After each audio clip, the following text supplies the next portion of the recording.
Hello, how you doing? I'm glad you're here. It's Gummy. You suck at everything you do.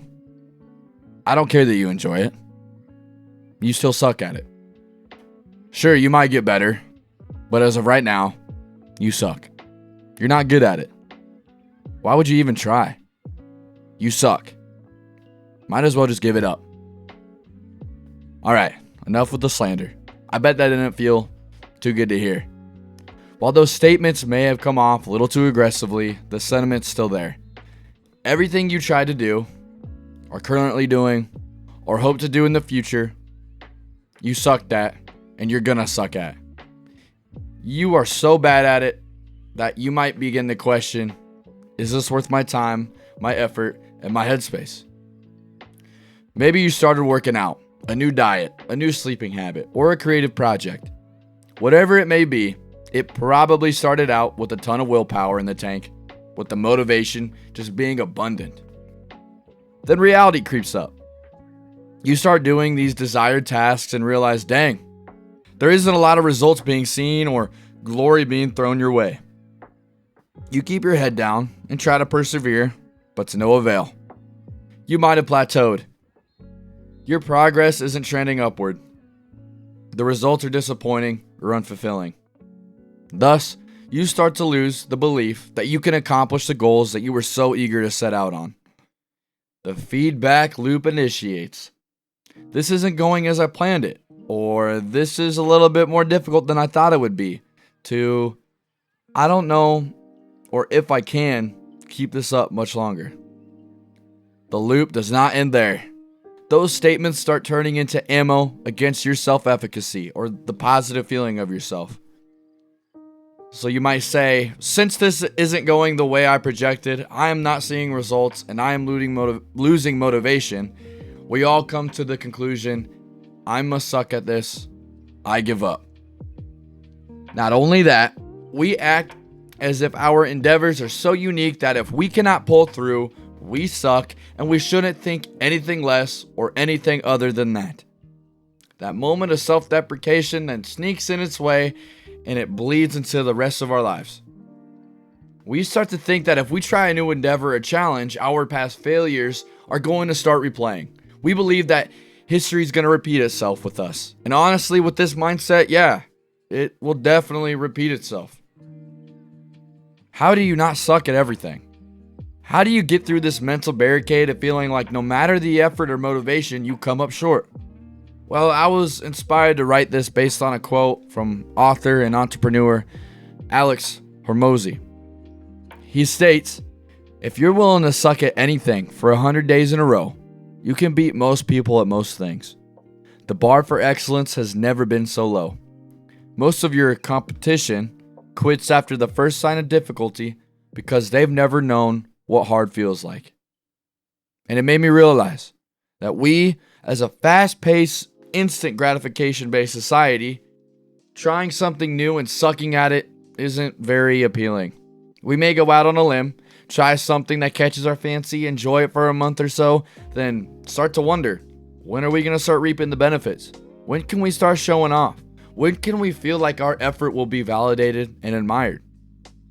Our personal histories and mainly our personal failures of taking risks or trying to accomplish something will always diminish or internalize our hope for success.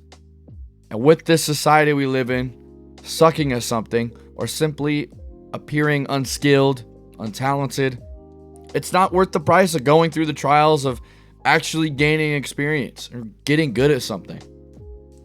Going back to that quote, imagine if you accepted this fact of sucking at something rather than being purely defeated by it. I get it, it's easier said than done, but still, think of what could happen if you didn't get crushed by the idea of being bad at something right away. I mean, really, who was the GOAT of anything the minute they decided to give it a whirl? There are naturally talented people, but that will only get you so far. Talent is a great confidence booster, no doubt, but it's not the main thing that keeps people achieving high levels of success. Speaking of which, everyone has a different level of success that pertains to them. In some ways, you may feel like you are underachieving or you're just super self-critical. But someone else could see your progress and be astonished about how much you are actually succeeding. It really is all perspective with this idea. And going back to the idea of sucking for 100 days in a row, it sounds daunting. Because face it, who wants to be bad at anything for that long, especially in a consistent pattern? What I believe Alex is trying to get at, though, is you have to have the willingness to suck, with the idea that you will incrementally improve, you will keep stepping ahead of others. A lot of people start projects and don't feel that instant gratification that our society loves to showcase, and so they stop. The frustration of not getting results or not feeling good enough then leads them to quit. However, if you go in knowing and accepting that you will not be very successful right away, you're already building mental resilience that most people don't have. Another thing, and I may have talked about this a handful of times in prior videos, is that if you compare your efforts to those that already have made it big, you're only going to feel like the mountain is too tall to climb. It's understandable to compare, but is it fair? Is it really practical? No, absolutely not. Now, it can definitely be a motivation, but it shouldn't determine the purpose of your effort. Instead, try to think of how that person sucked at their skill at the point in time you're at. The only thing that got them to success was that they accepted it, they worked through it, and got to a place to fully appreciate the results. And the last quote I really want to mention, and one I frequently reminded myself in times of struggle, is the Stonecutter's Credo.